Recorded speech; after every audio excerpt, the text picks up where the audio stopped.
When I was 16, my parents got divorced and my mom moved to another country. So I was experiencing, as you can imagine, I felt a lot of anger. I also felt abandoned. I felt lost. I felt devastated. I felt, all these things I can reflect back on now. But as a 16-year-old, because of my patterns in my life and how things unfolded, I had developed a personality and a persona of like being bubbly and being cheerful, and everything was always fine. And I was like really outgoing. And so when I experienced that trauma, I just sort of doubled down on that.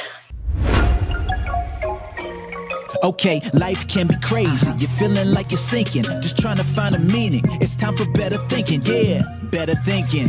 Time to tune in. Let's go. Welcome back to Better Thinking. My name's Nesh Nikolic.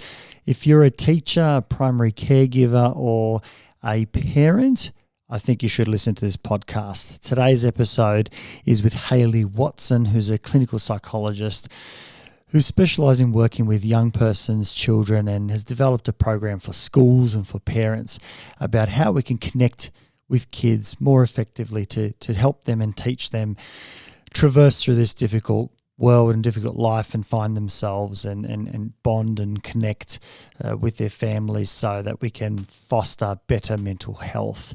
Hayley's got a wealth of experience. You're really going to enjoy this, and there's some real gems to take away from this episode. So listen up and enjoy. Hayley, it's really great to have you on the podcast today. Really interested to find out more about you and also what Open Parachute is all about. I know it's a big passion of yours, and passionate people is what we're always looking for on the show. So, big welcome and thanks. Thank you so much. It's really great to be here. Maybe we can start for the audience to talk a little bit about Open Parachute, what it is, and then kind of how it came about. Absolutely. So it's a mental health curriculum program for schools. And the way, I guess a little bit of I can talk about how it came about in describing it, because it really came about, I'm a clinical psychologist and I've worked with teenagers for my whole career. So for the past 15 years, I've been working with teenagers. And what I found is that when young people would come to me struggling with something like anxiety or depression, or having difficult thoughts, or they're worried about something at school, or whatever it is that they're struggling with, there would be a whole process I would take them through as a psychologist. So you'd teach them about what was happening in them, what was happening in their mind, teach them about thoughts and about feelings. And then you'd also work with their parents, and then you'd work with their school. And so there's this whole holistic way that you would sort of create this intervention that really helped this young person. And what I found is that kids that go to therapy get this incredible wisdom and depth that helps them in all other situations. But most kids don't go to therapy. And when I was looking at the kind of things that schools were doing around mental health, and as a culture, we don't know much about mental health still, in the sense of like, we're still figuring out what do we do and what does this mean? And so a lot of the times it'd be sort of a one-off where someone would go into a school and give a bit of a talk about mental health, or there'd be information about like signs and symptoms of anxiety and depression and risk factors. And those things are all great and really important. But what I found in my clients is that those, they needed more. They needed to actually learn about what was happening in them. They needed skills and tools.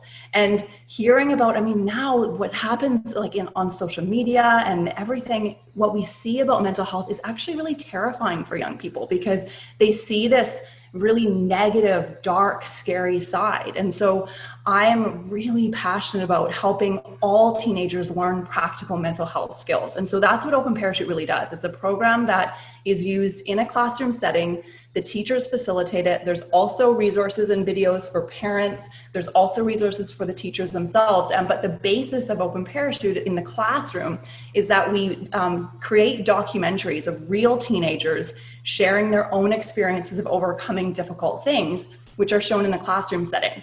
And once they see those videos, it's the same thing as happens in group therapy. All of a sudden, it feels safe. All of a sudden, they hear, oh, I'm not the only one that's going through this. Because us as adults, no matter how many times we say that to teenagers, their whole focus developmentally is fitting in with their peer group. So they need that peer voice. And so we create these curated videos where they learn these topics through the voices of their peers. And then they're actually guided through these psychological skills building exercises so that they actually get to self-reflect and look at what's happening in me and how does this relate to me and how do I actually build skills to move through all of the challenges of life. One of the things that jumped out at me when I was doing a bit of research before our conversation today was the format of not only online in terms of bringing all of these resources to whether it be the teachers or, you know, the kids or the parents, but this group idea. Can you talk about that a little bit? Because it's something that I don't think has historically been used very much, whether it be in psychology or in many other spaces. But I know it can be a very powerful format. I mean, you know, when we think about it, programs like AA, you know, are solely group programs, and you can see how powerful they are. Can you talk about that a little bit and why you chose to go down that way? Absolutely. So I think, you know, you said it, that the power of the group is amazing in most contexts in general. So talk a little bit about in general, but then also with teenagers. So in general, the biggest thing that happens when we're struggling, and this especially happens for teenagers, but it happens for adults as well, is that we go inside our own head. So we think that we're the only one that's going through this. We think that we're the crazy one. There's something wrong with us. You know, we second guess ourselves because when we're in an anxious reaction and when we're struggling, you know, our rational brain is not really able to sort of help us out as much as we want it to. So we usually do this thing where we isolate and we close off. And when we hear from someone else that's just like us, that we can identify with, or that we might even look up to, sharing vulnerabilities, sharing, you know, yes, I've struggled. Yes, I do struggle. This is normal to go through. These are the things that I've been through. All of a sudden it takes that pressure of the self-blame and the, you know, all of the guilt that we lay on top of our suffering. That sort of is alleviated. And then we can actually just deal with what we're feeling in the first place.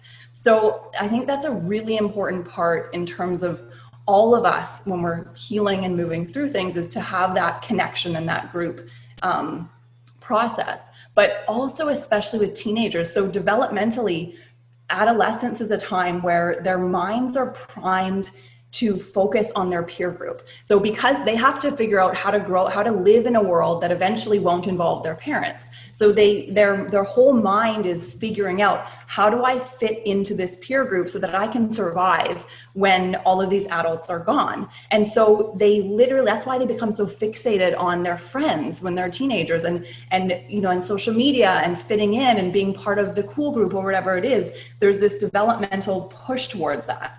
And so obviously that can come out in a really negative way, as we see in, you know, peer pressure and all these kinds of things. But it can also be used in a really positive way, because when they hear, you know, again, teenagers are amazing. Like, their minds are so open and they're so able to learn and reflect. As soon as we give them a role model, or we give them this example of someone that they might think is really cool, or, you know, has it all together, or speaking about their experiences, it normalizes it.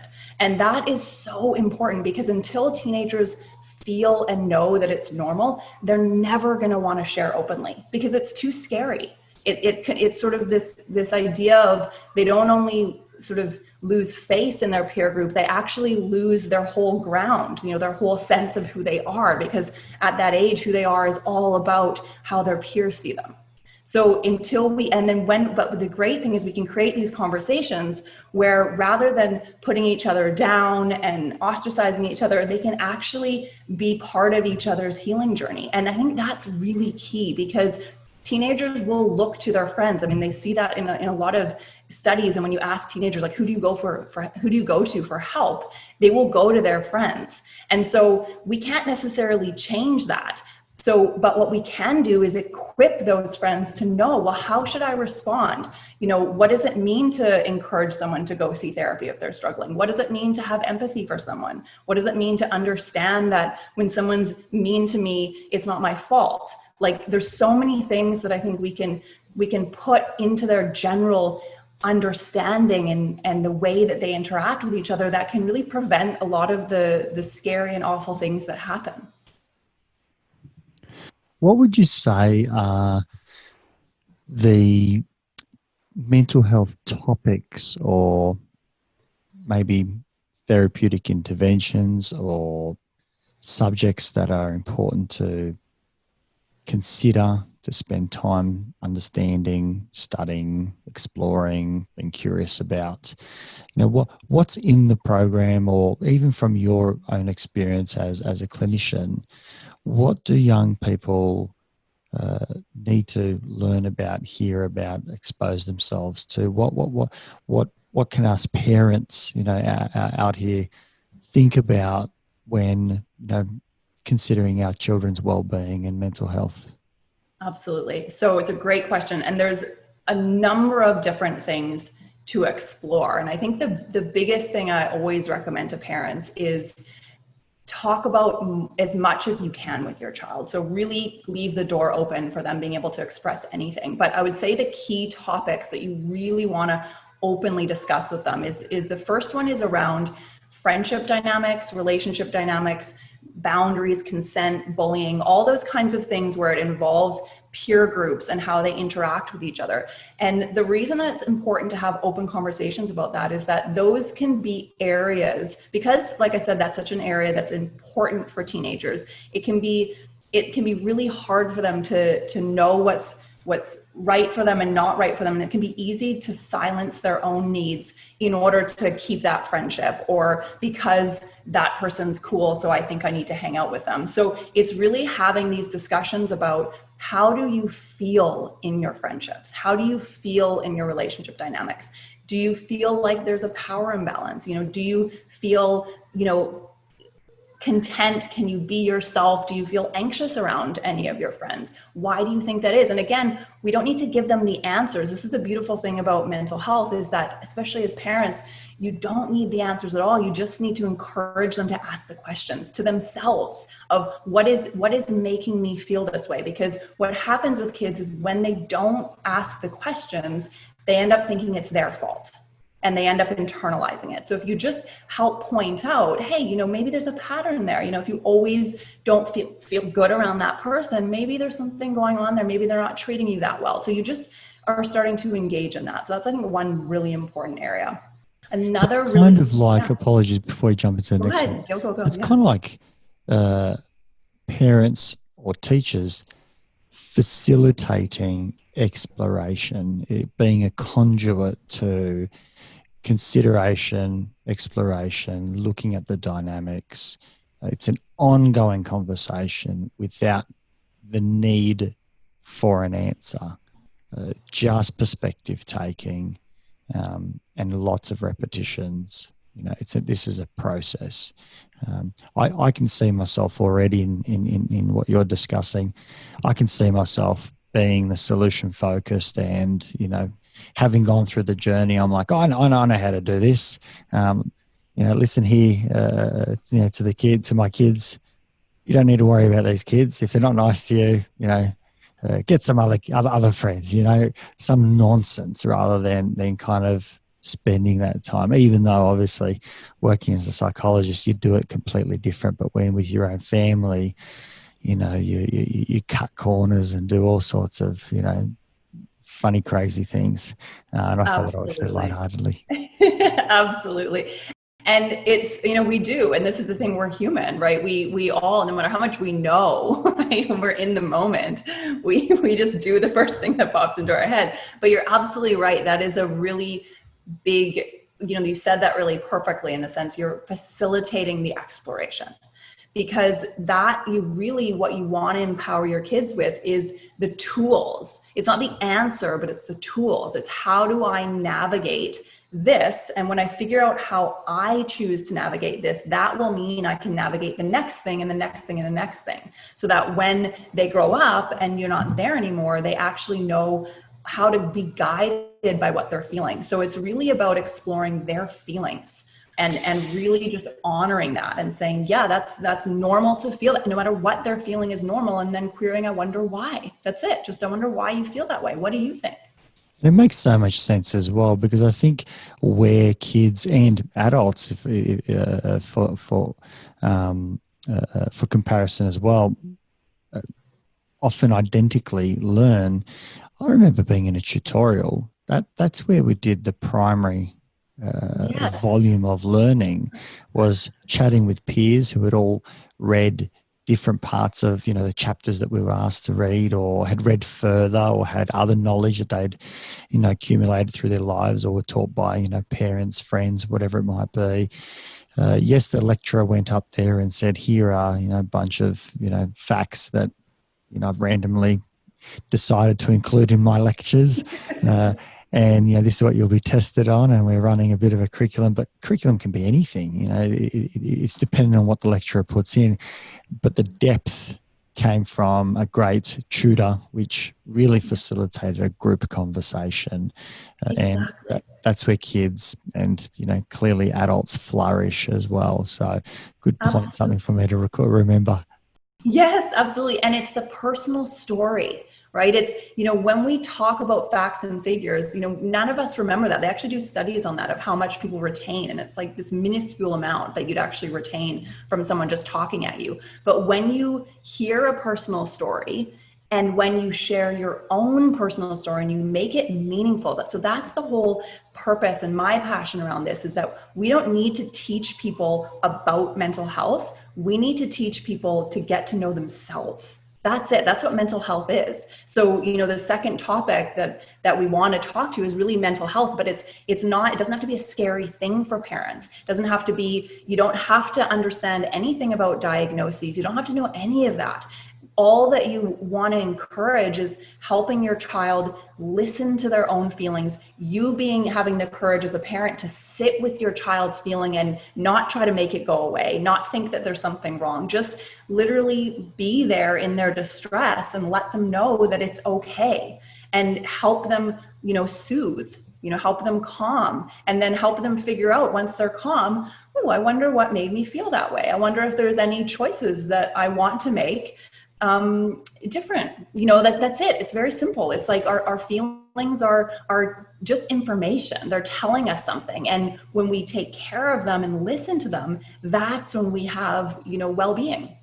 Now, a lot of our listeners, and likewise myself, would at times feel like there are certain topics I don't want to go out and talk about, because I don't want to upset the child. Or the young person, talking about whether it be friendship dynamics, that they're being excluded, or whatever it might be. They're in a good space right now. Let's not go there. Let's not rock the boat, et cetera, et cetera. How do we know that kids can handle this stuff? How do we know that at the end of all of this, even though, they've gone probably through, quite a journey, a roller coaster of feelings and emotions, potentially even cry in exploring these feelings. How do we know they're going to be okay, that we've, wrapped it up properly, so that they are not, we're not hurting them as parents? Beautiful question. I'm so glad you brought this up. And it's a really, really big one, because it is this assumption that we have that we're causing distress if someone else is upset.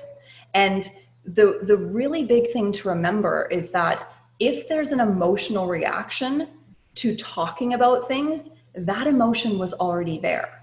We don't have emotional reactions. We can't damage kids by bringing up topics that are upsetting to them, because if they're upsetting to them, that means there's a trigger there. That means they're struggling. And we don't actually have to wrap it up either. So it's really about being there. That's it.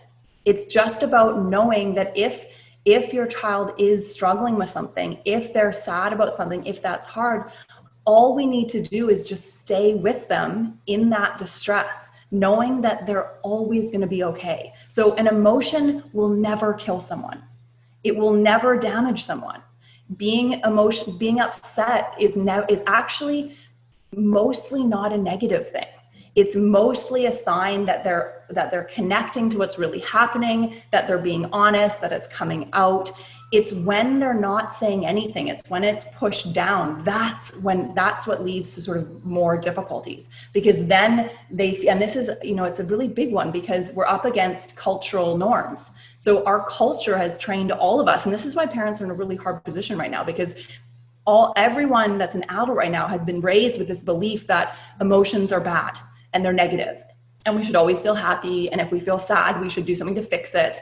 And so what we're really called to be doing as adults is to shift out of that paradigm and recognize that emotions are beautiful things, and emotions are just signposts. So we want to openly bring up every topic with kids, and just doing it in a way that's developmentally appropriate. So this is where asking questions is really powerful. So for instance, talking about sex with your kids, this is a really important topic to raise, but of course, you want to do it in a way that's right for them. So you can do something like just really ask a very simple question of, how do you feel about intimacy? And then you let them show you where they're at with that and how much they want to explore with you. But this is a big thing that happens, because we think about this in schools too, and it's scary for teachers to think, well, what if I trigger something in a student, and what if I make them upset? And so this is always, when I do my trainings with teachers, I remind them that this is actually if a child is upset about this, that actually gives you an indication. Oh, okay, so we started talking about bullying and this child started getting really upset. That is a great thing, because now that child is struggling with bullying. All of a sudden now we can help them. Now it's out there in the open. Now we can say, okay, what referral pathway do we need to actually get this child extra support? So I would say, sort of from a parenting perspective, it's knowing that upset doesn't mean anything's wrong. Knowing that an emotional reaction is a healthy thing, and that all we want to do is help them move through that, sit with them while they're in it, and then help them figure out if they need more support and where they can get it. So kids are amazing. We can just really ask them, once they're calm, we can say, hey, do you think there's someone else you want to talk to about this? If we went to a therapist, would that be helpful? And they'll tell you, they're really switched on and resourceful. We just need to ask the questions. It's almost like we want to search for those feelings, or at least give an opportunity. It's the part of what you're saying is, let's not avoid difficult feelings, that they actually already exist. I mean, if parents can understand these feelings exist, do parents want to ignore those feelings in their child? Or do they want to sit and comfort those feelings in their child? Those feelings are there with or without the conversation. We're just saying, do you want to sit exactly beside your child, with your child? Absolutely, which is very confronting and hard, right? Because sometimes the feelings are directed at the parent. So I can give you even a personal example of me when I was a teenager that might help kind of illustrate that, is that when I was 16, my parents got divorced and my mom moved to another country. So I was experiencing, as you can imagine, I felt a lot of anger. I also felt abandoned. I felt lost. I felt devastated. I felt, all these things I can reflect back on now. But as a 16-year-old, because of my patterns in my life and how things unfolded, I had developed a personality and a persona of like being bubbly and being cheerful, and everything was always fine. And I was like really outgoing. And so when I experienced that trauma, I just sort of doubled down on that.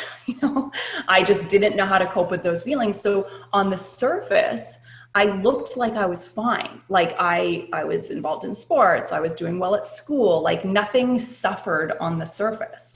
And so and when people would ask me about it, I would get annoyed with them. I'd be like, it's fine.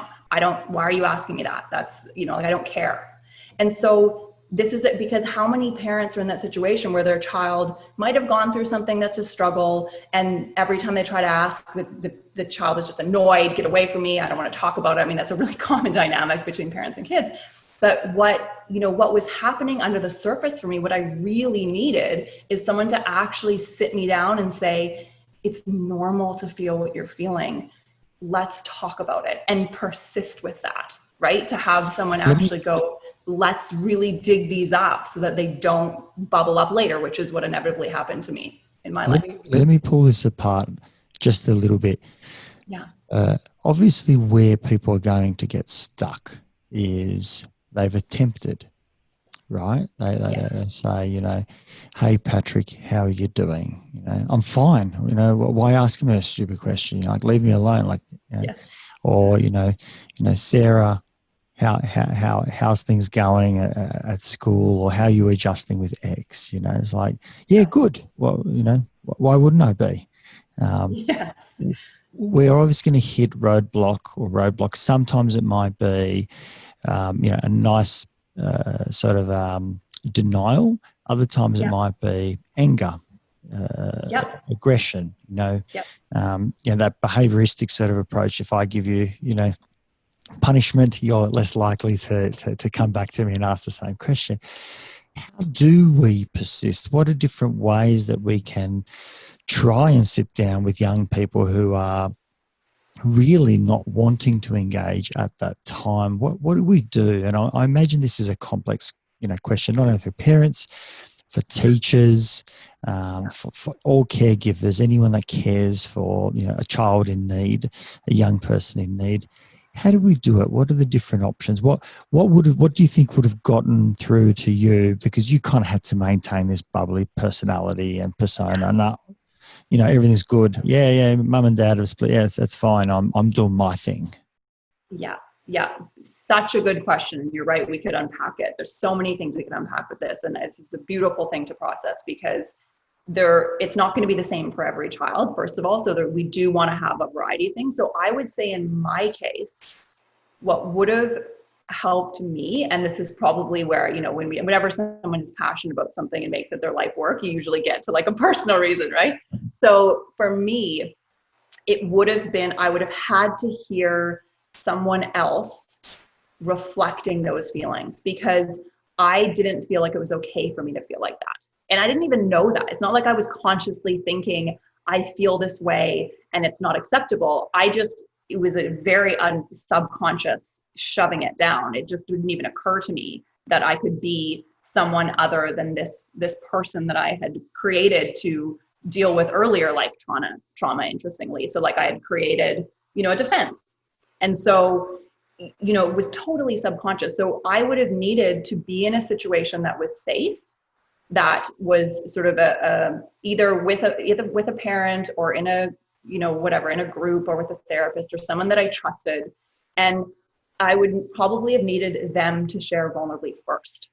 And so this is what I really recommend to parents, is that rather than, because teenagers they feel pushed, and, you know, often it's this dynamic, unfortunately, that happens between parents and children that you can't really escape from, that it's like the parents are always asking the kids to do things and always prying. And so kids kind of develop this, you know, pushing away. And so really leading with your own vulnerability. So sharing your own feelings. So sharing your own, you know, hey, you know, if it's something that your family's going through together, like a divorce or a separation or a move or COVID, for instance, you know, whatever it is that your family is going through, it's, you know, hey, this is how I'm feeling about this. I'm feeling really scared and vulnerable, and I'm having thoughts of self-doubt, and I'm worried and scared. And, you know, I'm noticing I'm getting really short-tempered lately, you know. So you're really just showing them this is normal. You're giving them the perspective of what's okay. And once you hear someone else saying these things, it's again like that burden is slightly eased. So it's not like as the parent, you're coming in and prying them open and saying, what's wrong with you? And we need to fix you. You're saying, hey, you're human and I'm human too. And this is normal. So it's almost like not putting the pressure on, just opening the doorway and saying, this is an acceptable thing to talk about, and this is an acceptable thing to feel. So I'd say that would be the first sort of strategy. And then the second one is doing things with your child. So usually teenagers open up when there's, you know, an activity, when it's relaxed, when you're on a walk together, or you're, you know, anything. So I would encourage you to get into their world, figure out what do they like, what do they want to do, and do it with them. Even if it's something that doesn't interest you at all, like playing video games or something, just get into their world, do it with them, and you will probably find that things naturally come up. They will naturally mention something, they'll just drop it in about a friend or about, a thought that they've had. And then so you're just kind of there waiting for the way in. And then once there's the way in, then you just validate and normalize. And it's a process, and you don't have to sort of sit your kid down and have the talk. It's like just knowing in the back of your mind, whenever my child expresses anything to me, my response is going to be validating. I'm going to let them know that it's okay they feel that way. I'm going to really encourage them. I'm going to, thank them for opening up to me. And I'm going to, ask some questions, and I'm going to listen to them. And if you start establishing that as your way of relating to them, the dynamic will shift. And so even if they don't say anything right away, like persist, keep just trying each time. And if they're angry with you, even accept that emotion. So it doesn't mean you have to accept their behavior. You can still have, it's important to have boundaries, but you can still say, hey, I understand that you're really angry with me, and I get it. I know what it's like, to be a teenager. I know how annoying parents can be, so just validating it, saying what you're feeling is normal. And then, what are we going to choose to do about this? It's almost like connecting. This isn't an intervention. It's not a sit down. I can see this is how you're feeling. I'm going to, tease this out of you right now. This is kind of like I've got a project, for parents saying, for the next 3 months, I'm going to spend time with my child differently. I'm going to take an interest in their lives. I'm going to find out more about their world.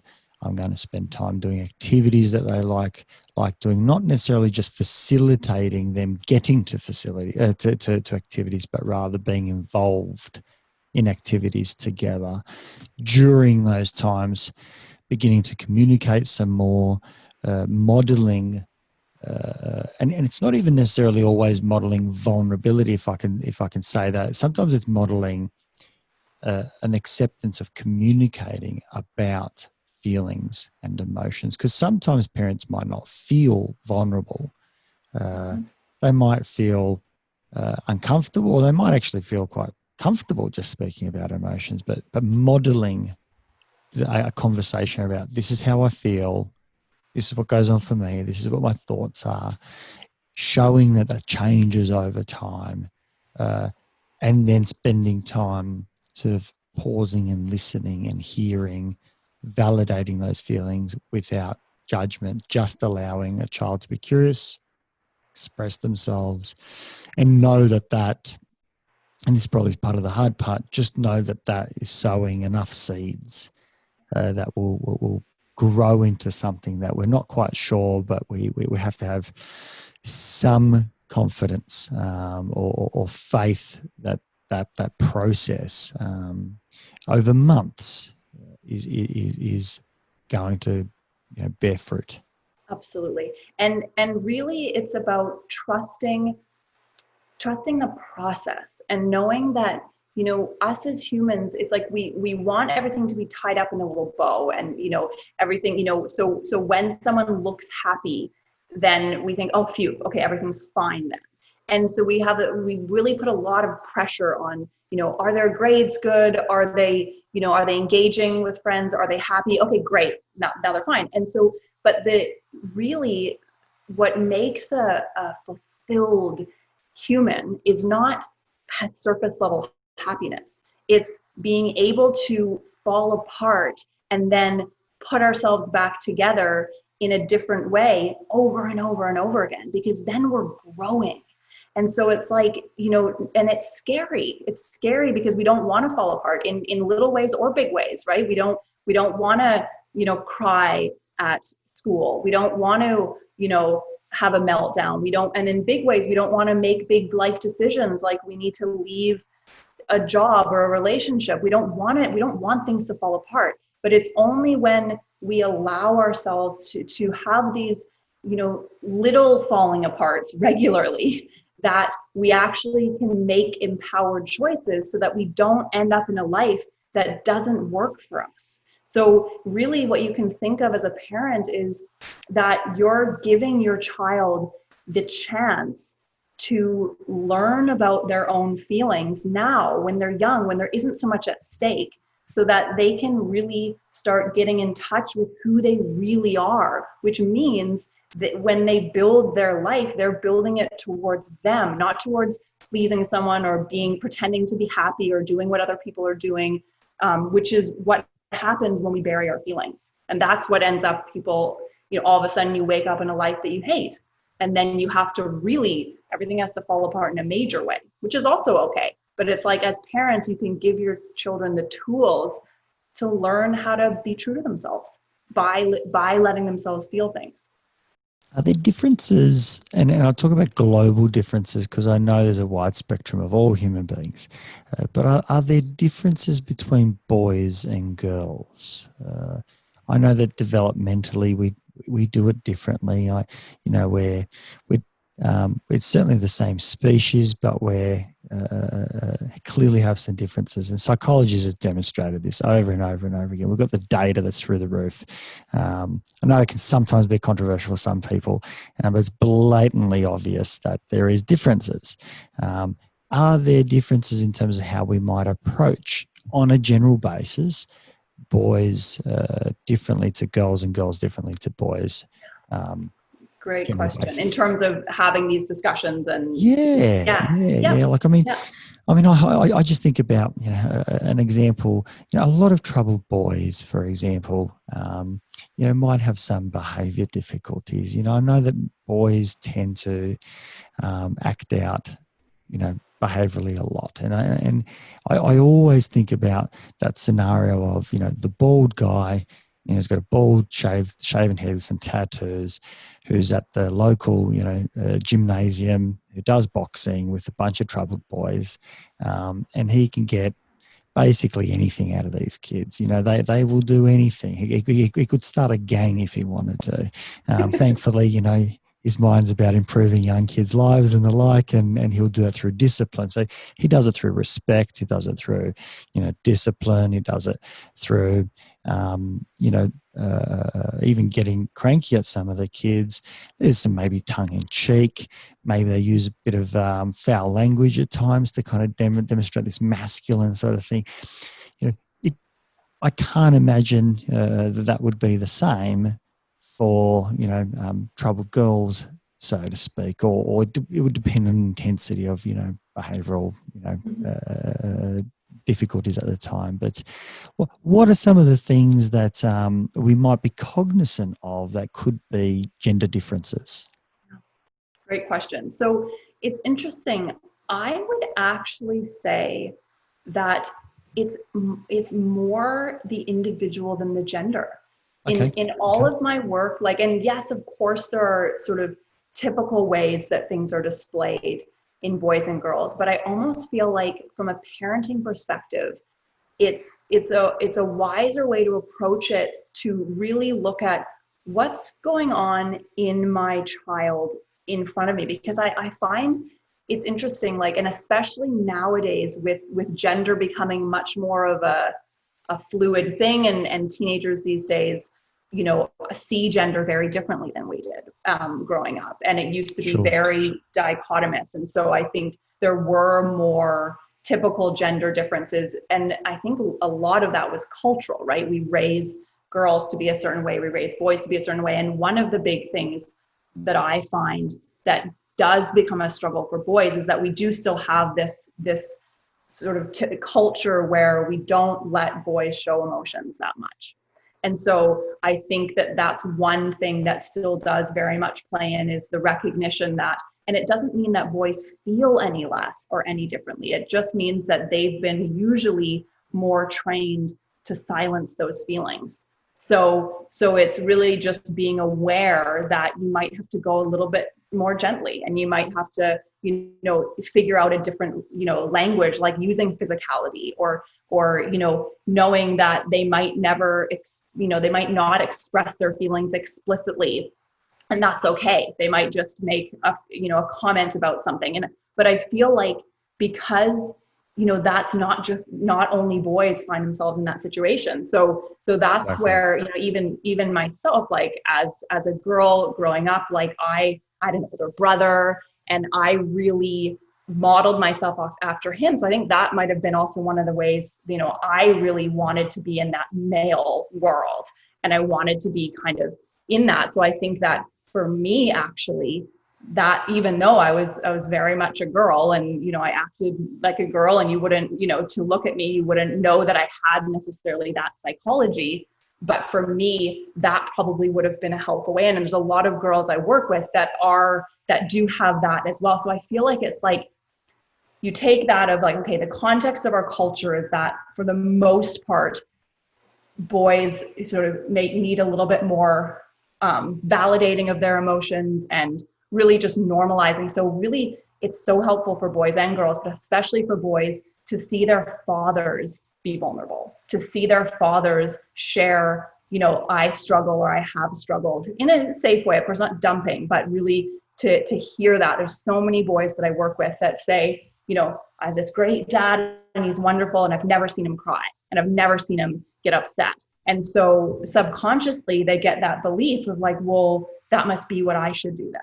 So I think especially for boys, it's that the father really, or male role model, doesn't have to be the father, but male role models showing them that feelings are okay and that they have feelings too. And then for girls, again, very typically, like, again, you look at the individual, but a lot of the time it's almost the opposite. It's like we give girls the message that, you know, they have all these emotions and it makes them crazy, and, you know, they aren't contained and they're messy, and we have all these other sort of messages that they get. So really with typically with girls, or with kids that exhibit that kind of like big emotionality, whether it's a boy or a girl, it's the message that, again, emotions are okay, but it's really the message that they do have power. You know, they don't have to control their emotions to be empowered. So it's that difference of saying, you know, it's okay to have that very,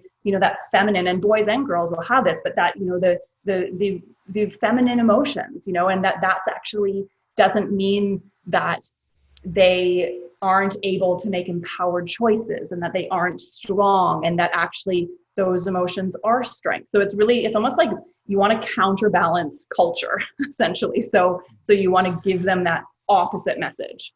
It's almost like trying to meet your child, obviously as an individual, understanding that there is potentially some differences there, but we've got to drop those assumptions and figure out through communication, spending time, and then be cognizant around giving breadth and variety to kids to demonstrate a different perspective. While you were talking, something that, you know, I'm always cognizant of, not cognizant, but I identify strongly with, is being a man. And, you know, being a man, growing up, sport was, you know, important. And I remember being praised a lot by, you know, mum and dad, and, you know, that approval meant a lot. That when I played soccer, if I played aggressively, you know, meant I would score more goals. And if I scored more goals, mum and dad would be prouder. And that's all I ever wanted, you know, to have approval and pride from mum and dad. And in so many ways, I still bloody well do that. But what's interesting is that's become, in many ways, my identity. And so there's a hard external toughness. And that's something that I suppose, because I found valuable in my life, I want to pass on to my kids. Mm-hmm. Similarly, I want to also pass on, I still have feelings. I just don't necessarily express them outwardly much. Mm-hmm. And that kind of looks a little bit different, because it's not necessarily dad showing that he's crying, because my kids will not see that, other than when I do a speech at you know, birthdays and those sorts of things. I tend to be in tears because everyone's there, and I get overwhelmed. But when life is tough, you know, when there's tragedy, when things are broken, whatever it might be, you know, I work really hard to be that hard exterior. I know that's my default, and I'm kind of like, I want to be that. I suppose I want to also have that conversation with my kids to say, and underneath the hard exterior, I'm hurting and I feel painful, but this is what I'm doing. So it's not one or the other. It's one and the other. We're trying to, you're kind of talking about trying to facilitate balance, and it's probably not only two, it's one and this, and this, and this, and this. It's not a dichotomous position. It's Absolutely. either vulnerable or strong, because that sends the wrong message. Yeah. And I guess what I would say is that vulnerability doesn't always look like crying, right? Vulnerability is the courage to say what you're feeling, regardless of how you express it. And so I would say, and also I would say one of the things that's so helpful for kids is parents exploring themselves. That's another way that you can be vulnerable. So you can really openly say what you just said to me. That's really powerful, saying that I've created, this tough exterior, and I like it in many ways because, I feel like it serves me and I feel like it helps me. And then you can also explore the other side of it. So do you think that there's anything that you lose out on by having that hard exterior? Do you see any ways that might cut you off from certain things? Is that a question to me, or are we talking about curiosity? It is. I'm curious because this is a beautiful thing to explore for them. If you want to share that, as an example. Yeah, absolutely. I think that hard exterior probably means that I can access being defensive quite easily in my close relationships. I can certainly be avoidant of emotional conversations or become tired of them quickly. Be the problem solver, which probably gets in the way of connecting again. It probably also gets in the way of showing greater breadth, particularly to my daughters, of validating, normalizing those feelings. And in some sense, I then kind of, wrestle with myself thinking maybe my wife does that anyway and does the natural balance there, that she looks after that part and maybe I look after the other, that we model different perspectives. So I'm grappling with it, right? It's this kind of grappling, evolutionary thought process, and I suppose that's what we're trying to do with our kids is just to pull it apart, to examine it, to kind of query it, and see what germinates from there. Exactly. That's it. So thank you so much for sharing that, because I think for your listeners, that is the perfect example of an incredibly beautiful, healing, vulnerable conversation to have with your kids, where you're just showing them that you're looking at yourself, you're noticing things about yourself, you're not judging yourself, you're not saying that it's wrong, even though it's okay if you sometimes have feelings of should I be this way or should I not be this way, but you're showing them that it's healthy to look at this and to share it. So you can actually then ask your daughters, how do you feel about that? And they might at first go, I don't know, but you just open the door where you say, this is something that, I have built up. And again, this is the same with all of us. Everything has a wisdom to it. Sorry to jump in and completely interrupt, but it's interesting because I'm noticing my heart racing more, right?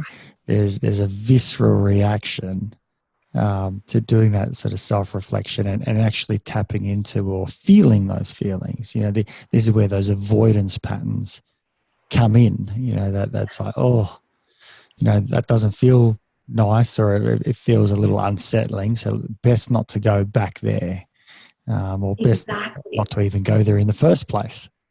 Clamp it down. Exactly. So thank you for sharing that too. And this is what we do in our culture, is we think that sign, that signal means something's wrong. But actually, that's just something waking up in you. That's something just happened. Something different happened. It's really normal to feel nervous when we're outside of our comfort zone.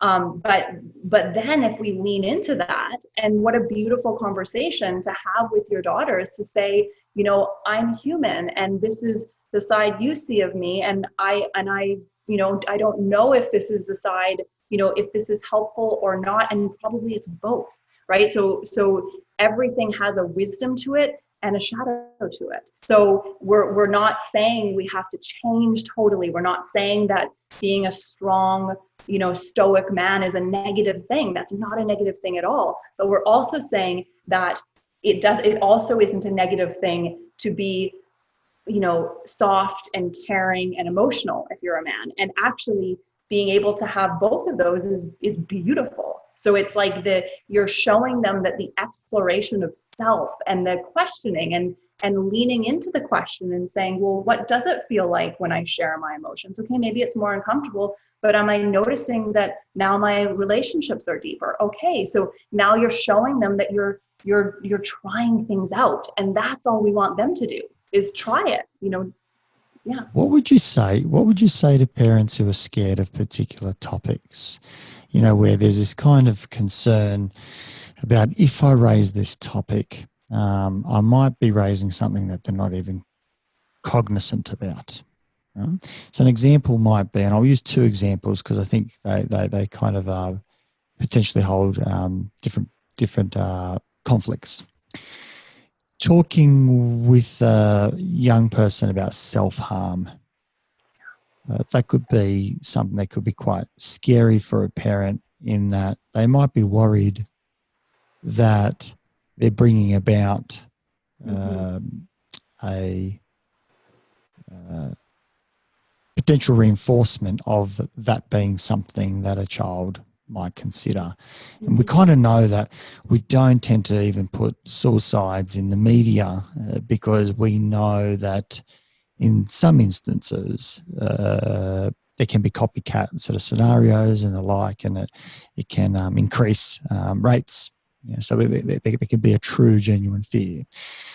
Another type of scenario might be talking about something that probably a lot of parents might not be familiar with, which is gender and gender fluidity, and kind of our own preconceived ideas around that. We have often quite strong biases around whether gender fluidity exists or it doesn't. Is this a fad?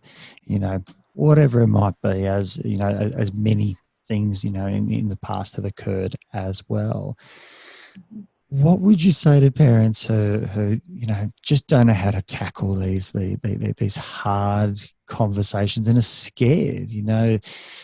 How do we do this?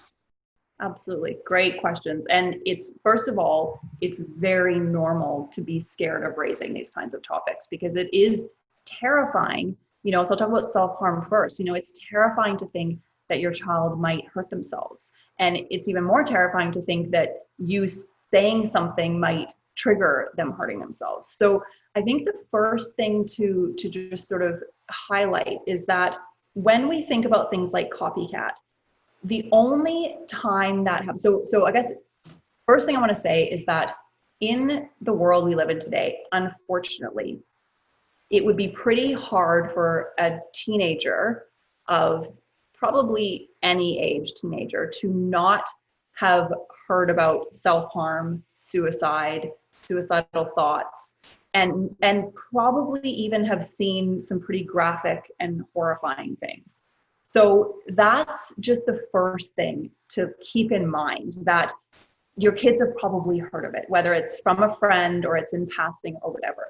So you're probably not going to be the first one to raise it. The second thing is that we only get that copycat effect when they hear something without the context and the processing. So knowing that they've probably heard it somewhere, but they have not processed it, the best thing you can do is bring it up and create a space for them to process it.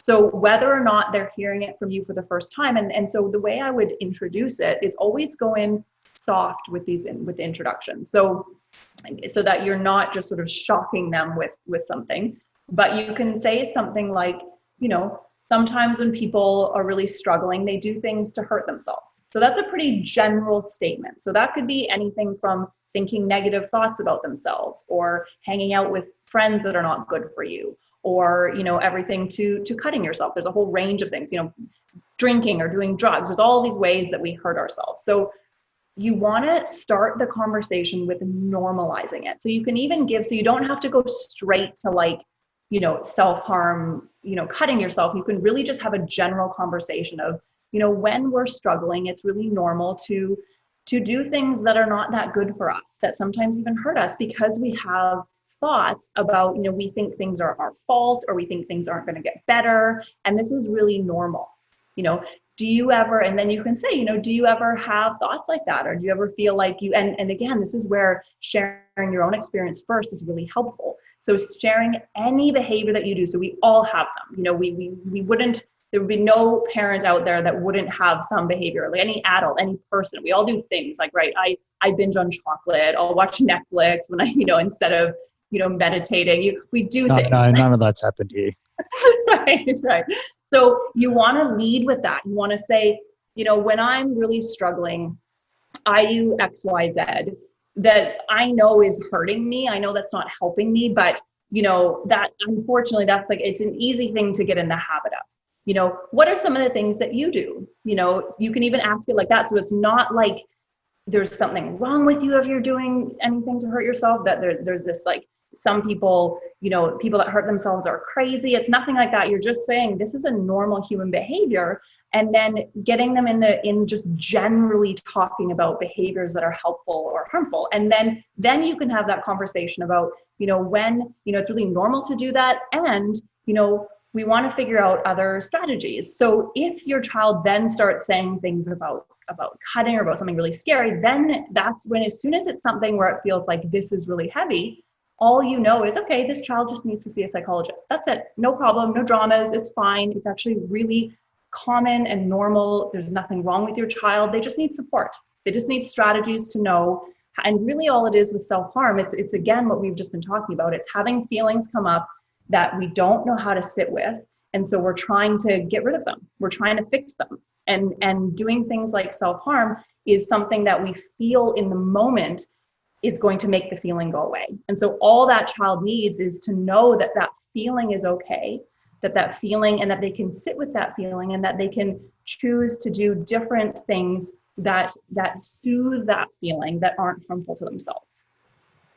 Would you say that you would also maintain that process in terms of understanding the young person and where they would like to take that as well, so that there is kind of thought and consideration, some sort of collaborative conversation about, where to from here, because obviously maintaining those open airways is important, because this is a process, and it's not even I think I mentioned 3 months before, and that might be for a very minor project, but parenting is usually not a 3-month project. It might go for probably a minimum 3 decades, if not till the end of your own life. So, absolutely. So yeah, you absolutely want to make sure that you are collaborating with them. And so you're not just jumping in and saying, right, we're hauling you off to a psychologist now. It's really just saying, so it's sitting there in that moment. If they say something, you really want to validate them and sit with them. Don't rush to anything. Just sit and listen. That's all you need to do. Because I can see my problem solver within want to jump on that one, right? It's just like, here we go. There's real danger here. Let's get in on it. This is my child. I'm not. No stone left unturned. We're fixing this. Yeah, exactly. And that's a really normal mentality to have as a parent. But that actually then exacerbates that belief. Well, then I must be crazy. Even my parents think I'm crazy. They're taking, so it's really the number one thing you want to do is know that it's okay. And it's really just remembering. Pump the brakes, take it easy. The last thing we need to do, we're going to a GP, we're finding the best psychologist in town. We're going to go out and meet with the teachers. This is it, rather than just pump the brakes. Just slow down. And that goes for everything. Same thing if your child comes home and says, I'm getting bullied. anything. It's just slow down, listen, validate their feelings, tell them it's okay that they're feeling this way.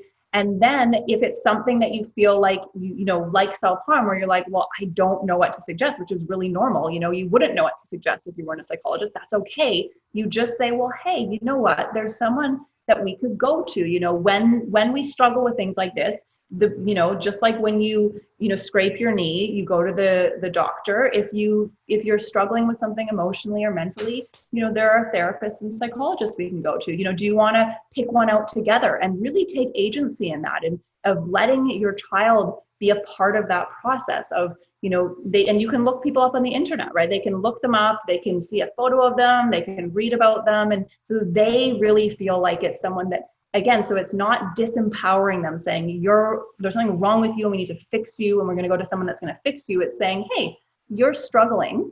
When we're struggling, it's really normal and empowering to find the tools that we need. And sometimes those come from someone else. So we're going to, very calmly and maturely go and talk to someone about this, and know that, there's no shame in it. That's the biggest thing, because with self-harm, there's a huge amount of shame. So we want to have, we don't want to make the emotions bigger, which is really hard as a parent, because you'll have your own emotions about it. We want to make them, soothe them and make them smaller. So we want to say, really take the shame away and say, and really just thank them for telling you. Like, it is amazing. If your child is telling you about this, that is so fantastic.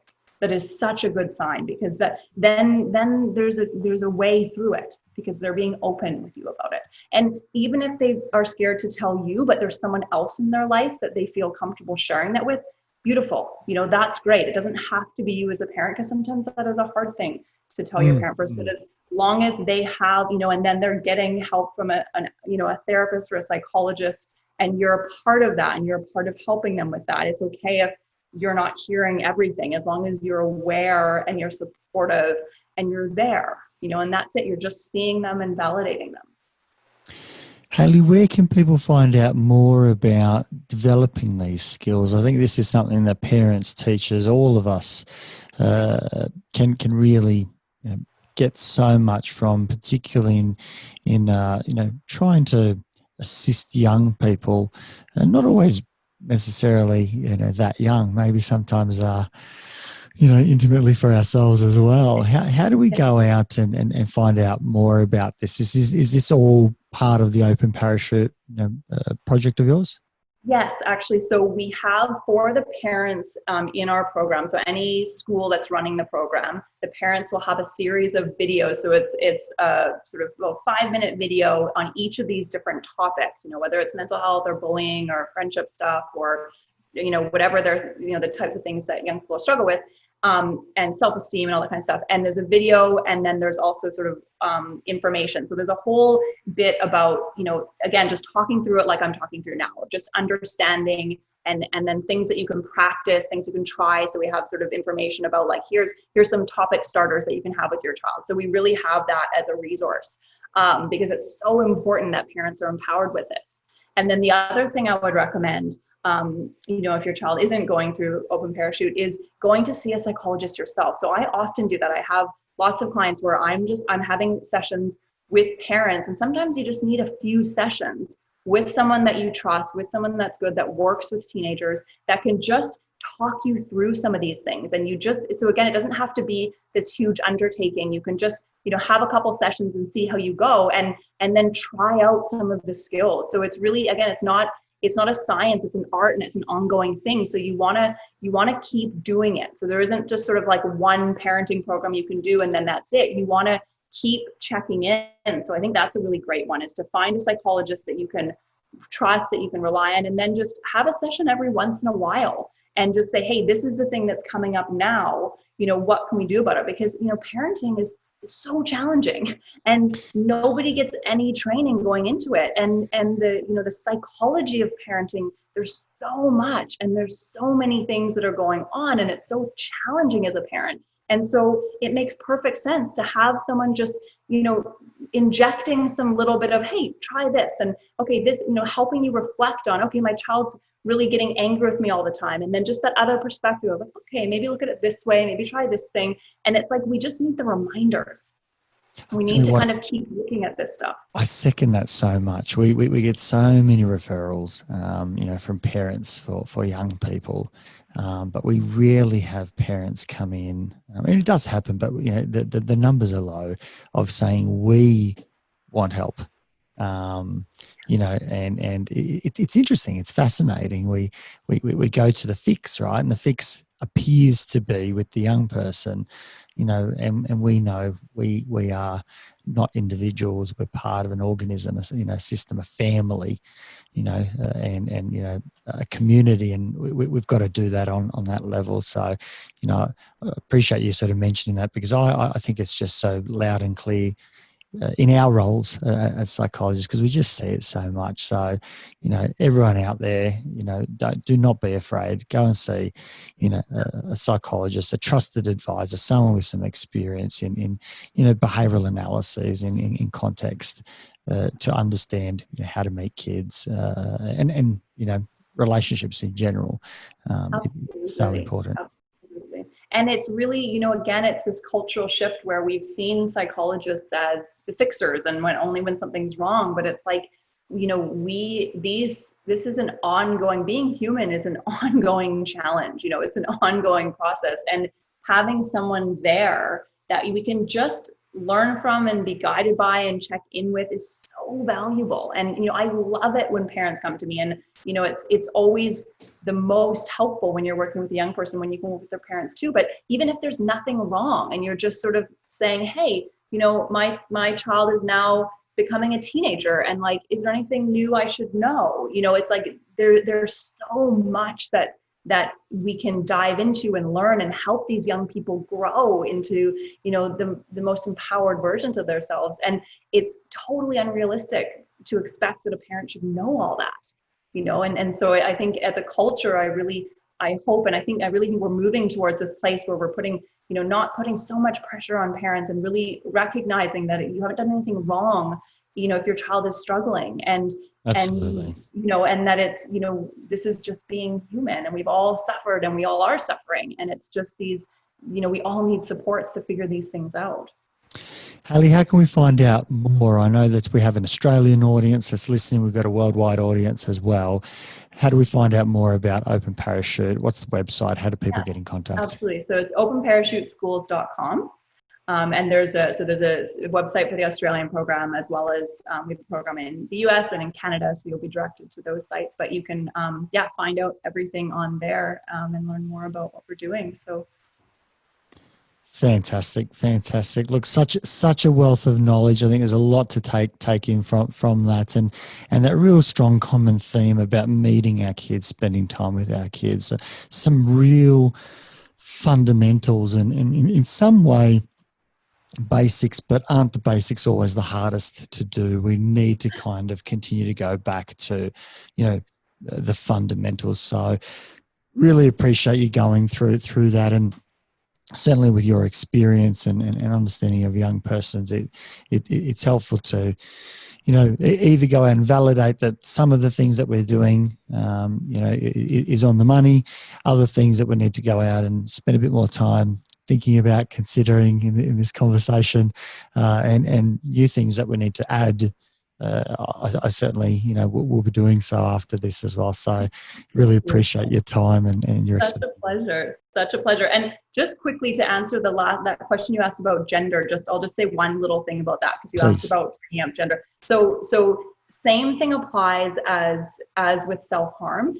It's really, gender is a thing that every young person has, that we've seen. Everyone, is exposed to this concept of gender fluidity. So it's really, again, just encouraging that it's okay to ask the question. It's okay to feel the feelings, and that it's okay, so it's really giving space and contextualizing and knowing that it's okay to feel strange in your own body. It's okay to feel happy about being your gender. It's okay to feel not happy about being your gender. It's okay to feel confused. It's okay to feel, strange about someone else's gender. Like, it's like all of that is okay. And I think the more we can just allow space for the thinking of it and the connecting to it, and not not immediately again going to the fix or going to the, it has to be a thing. It's just, kids need to have these conversations, and having the conversation is never going to be a negative for them. It's always, it's just saying that, we can explore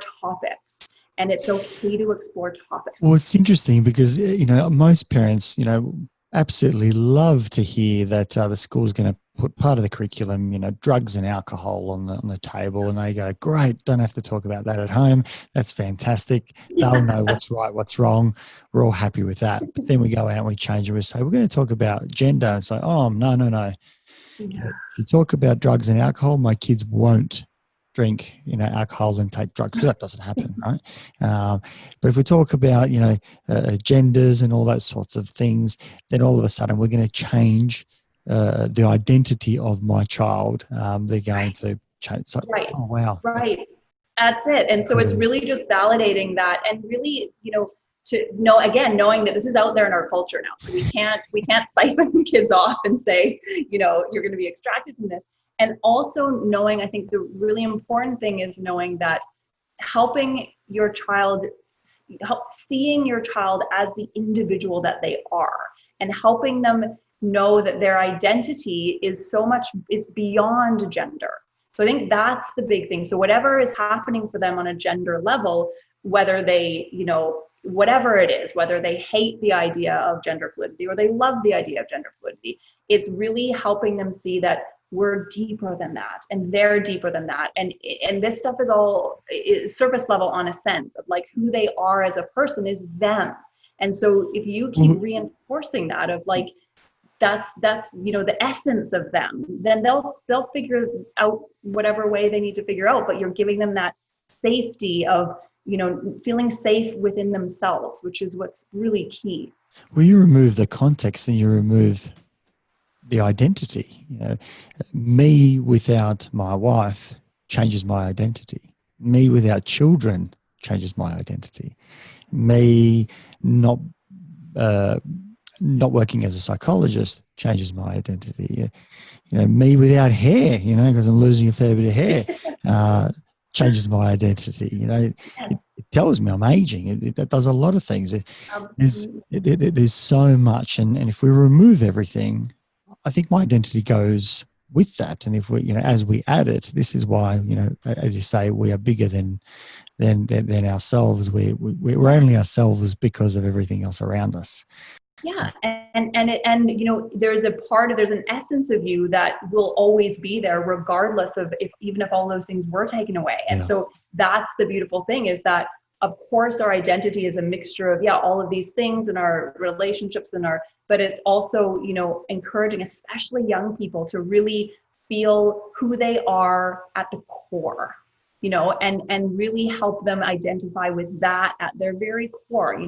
What kind of a person are they? And so if you help them encourage along that line of thinking, and just almost like taking the pressure off of the gender conversation, saying, we can talk about that and it's interesting, but that doesn't have to be, that's not all of who you are. Your gender is not all of who you are. And I think a lot of, there's a healthy rebellion against gender norms that's happening in our culture, really. And so helping them explore, like, whatever gender you are, you can also be anyone. It helps them navigate that sense of self in amongst, this very confusing time we're living in. It's confusing being a teenager right now. There's so many things that are happening. There's so many things that they're exposed to. There's so many things that are hard right now. And so you're really just giving them that the port in the storm is themselves underneath all of that, and your connection to them. Hayley, thank you very much again. I think that's a nice place to finish. It's about that connection and being able to embrace that and facilitate that is so important. So thank you very, very much. And for everyone out there, again, openparachutes.schools.com. Go there and across Canada, the US, Australia, and... so those are the 3 countries we're in currently. UK. But Was the UK in there as well? So UK is coming. And we're also working with some international schools globally. So our plan is to be everywhere in the world. So stay tuned. So watch this space. Exactly. Lovely. Thanks again, Hayley, and hopefully we can talk soon again. Yes, such a pleasure. Nice to chat with you. If you enjoyed this podcast, please support it by going to iTunes and putting a review, subscribe, share it via social media, and tell others about it. Start a conversation. It's listeners like you that make this able and possible, and why we bring in these guests to go out and share their knowledge and resources. And just lastly, if you are a psychologist and you want to go out and be part of a bigger team, develop your experience and get into some exciting work, come to strategicpsychology.com.au/careers and reach out. I'd love to hear from you.